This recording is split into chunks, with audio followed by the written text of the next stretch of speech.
Well, good morning, everybody. Tomorrow is the very first day of our local farmers market, and that means that today is going to be a busy day getting everything ready. Last year we went to the farmers market and we didn't really bring you guys along very much. We didn't talk about it very much. So this year we hope to do that, and we hope to answer some of your questions as we go along. To be honest, a lot of our equipment for the farmers market has been in the trailer since last fall when the farmers market ended.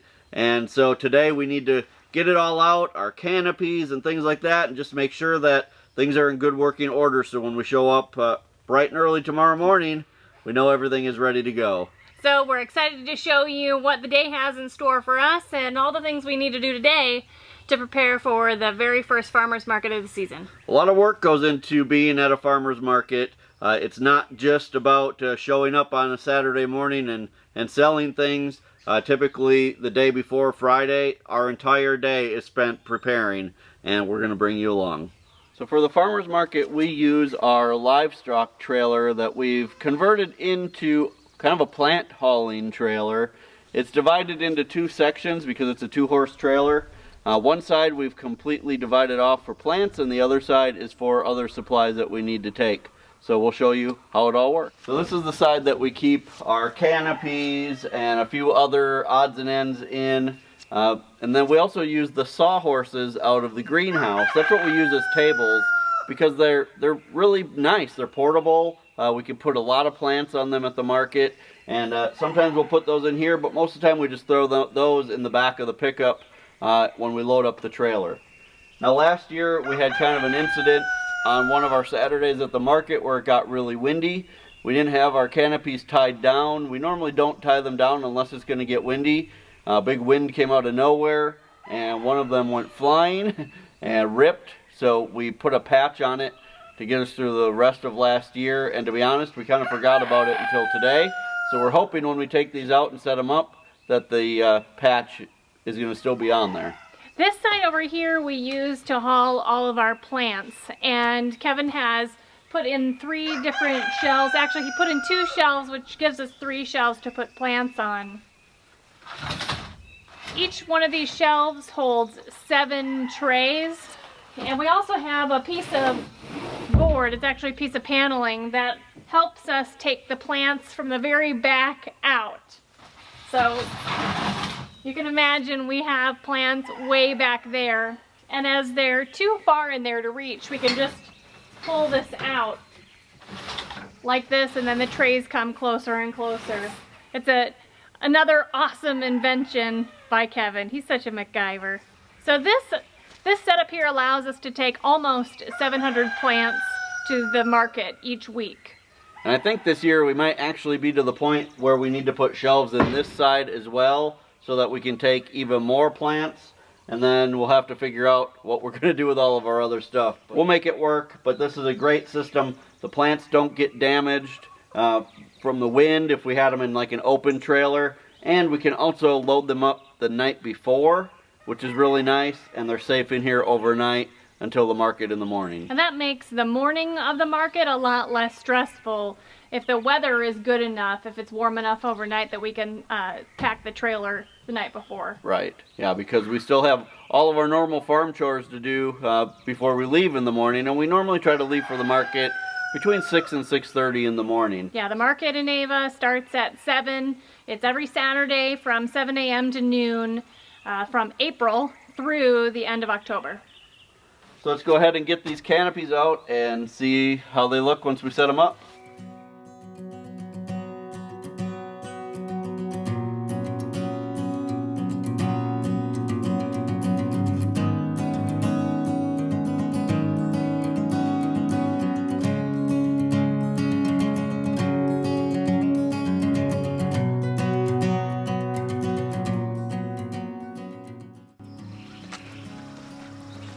Well, the first one looks good. There aren't any rips in it. This one we've had for 2 years now, 2 or 3 years. And it's still looking pretty good. Not a whole lot of discoloration. There aren't any rips or anything, so that one's good to go. Let's do the second one.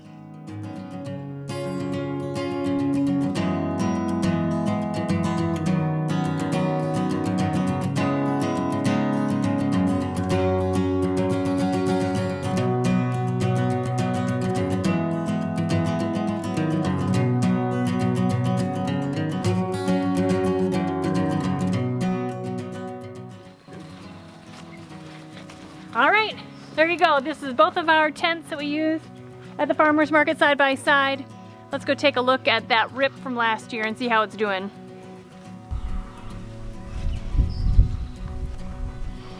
So here's that rip. And last year we used like fabric glue, and it seems to have held up. On the underside though, I used some iron-on patches and they're starting to come off. But I think because, you know, the fabric glue is doing so well on the other side, I might just either take these off and finish the underside with fabric glue, or, I don't know, fabric glue the whole thing on, I'm not sure, but it'll work for this first week. So this year we ordered 2 new banners for our farmers market booths, and I'm hoping that they're going to be the right size. I think they will be, so we're going to try putting them up.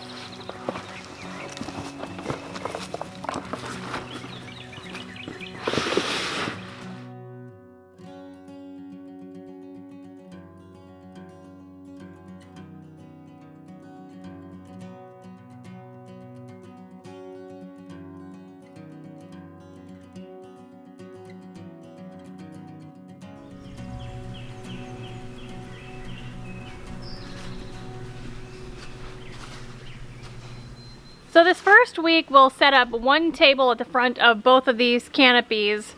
We're not going to have a whole lot to take to the farmer's market this week because the tomatoes and the peppers and those kinds of things, it's really kind of early to be planting those here in the Missouri Ozarks. We last year planted a lot of brassicas and brought them to the market. So cabbage, cauliflower, broccoli, collards, those types of things, but they ended up not being very popular at all. So this year we have some left over that we didn't use in our own garden, and we will be taking those to the farmer's market, but there's just not a ton to take this week. Right. Once we get into the end of April, really like the last week of April, and then the first couple weeks of May, that's like crazy busy time for us at the market. That's when we sell the majority of our plant starts, because that's the perfect time to be planting. At that point, then we'll actually have 3 tables in each booth. We do kind of a U-shaped configuration so people can come in and look around, and that seems to work out really well. We really like using these sawhorses because they're so universal for anything that we need to sell at the market.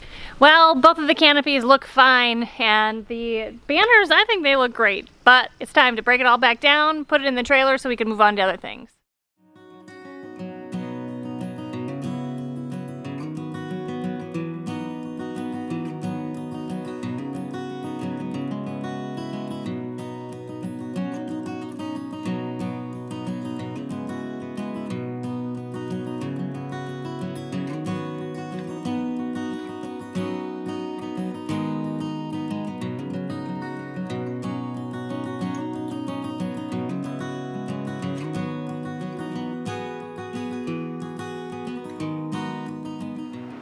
Well, it got too hot in the greenhouse. So we moved down here and brought the canopy over. Yeah, so we can actually work outside to repot the rest of these plants. It's not too hot for the plants in the greenhouse. It was about 80 degrees. And humid. But coming off of winter, 80 degrees was a little too warm to be working, especially with the sun out. So we moved outside, and it's a beautiful day. It's about, I don't know, it's probably about 65 degrees or so outside, and just perfect day to be working outside. One of the things that we wanted to talk with you guys a little bit while we're working is why we've chosen to sell at the Ava Farmers Market versus a lot of the bigger farmers markets, especially those in Springfield and Branson. The little town we live by, Ava, has about 3,000 people in the little town, and even though it is the county seat of our county, it still doesn't really draw a huge crowd like some of the other big farmers markets. No, we get a decent attendance, but not, you know, it's not thousands and thousands and thousands of people like you would in a big city. But to be honest, at this point, you know, this is our 3rd year now selling at the farmers market. We just don't feel like we're at the scale yet to make it worth our time to go all the way to Springfield. Springfield is about an hour and a half drive from our house, and you know, driving there in a big truck, pulling a trailer costs quite a bit for gas. And then, to be honest, the farmers markets themselves, the bigger farmers markets, they're pretty expensive just to set up and sell at. Some of them I think are almost $100 a week, or maybe they are even more than $100 a week.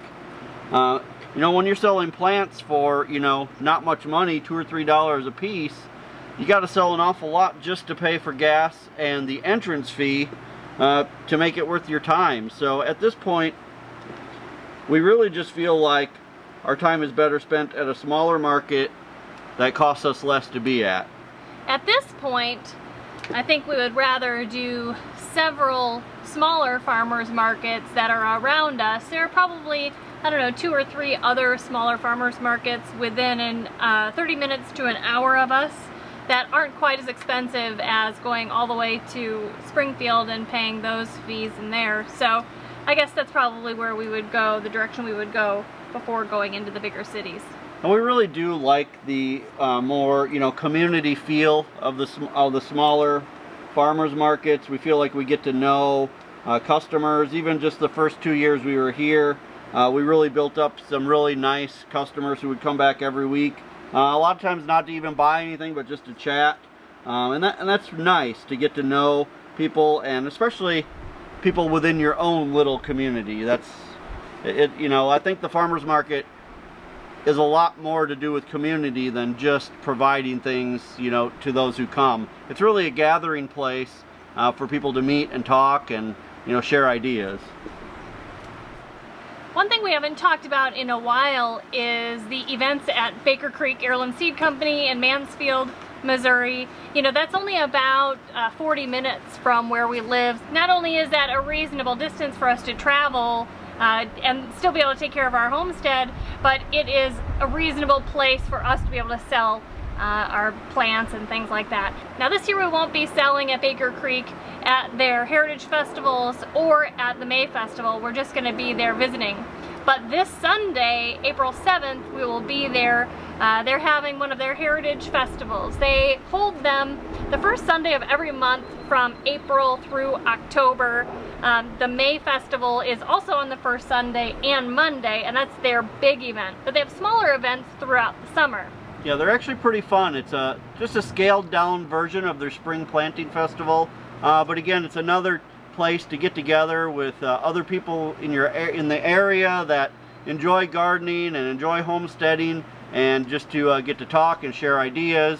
And we really enjoy it. We try to go every month. Again, like Sarah said, it's April through October. We try to go as often as we can. Yeah, depending on weather.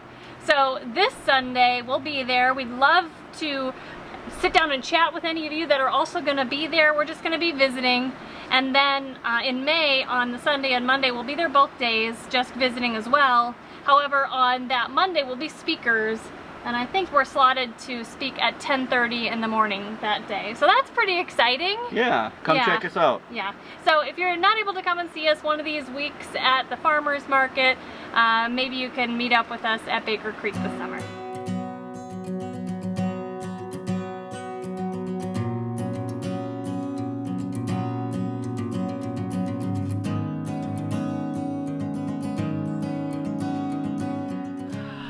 Well, I think we got all the plants labeled that we need to get labeled, and it's time to start loading them in the trailer. We'll see how many we're going to end up taking to the farmer's market tomorrow.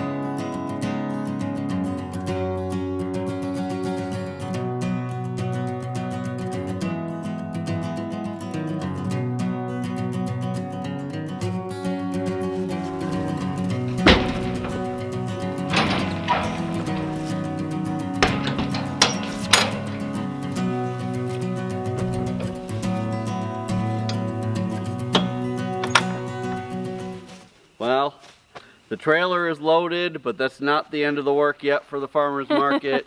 but it's starting to get dark. We need to go in and eat dinner before we finish the rest of what we need to do. We still need to load the tables in the back of the truck. Hook the truck to the trailer. Print some signs for, you know, prices and what we're offering. What are you doing? I'm getting on my list. What? I have a list. It's okay if they know I have a list. All right. We need to get the money ready. We need to make breakfast for tomorrow. Make sure we have water. The sprayer for the plants in case they're dry. Get our notebook ready. That kind of thing. Cookbooks. We need to put the cookbooks in there in case somebody wants to buy one of our rabbit cookbooks. Lots of just little odds and ends yet before the night is finished. There really is a lot that goes into selling at the farmer's market.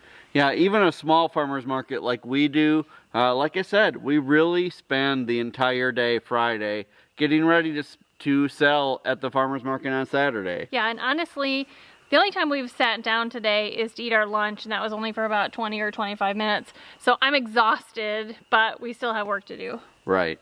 Fortunately, the kids are making dinner for us tonight. Yeah, the kids said that they would take care of dinner, mostly because they were probably hungry and we weren't ready to go in and make it yet. But they also did the chores for the animals, so that was nice. They've been a big help today as well after school. Yeah, and you know, writing all those labels, it's really time consuming, and they helped us do that, label most of the plants tonight, so.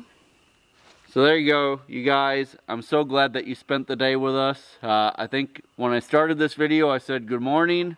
I'll say good night now because the sun is starting to go down.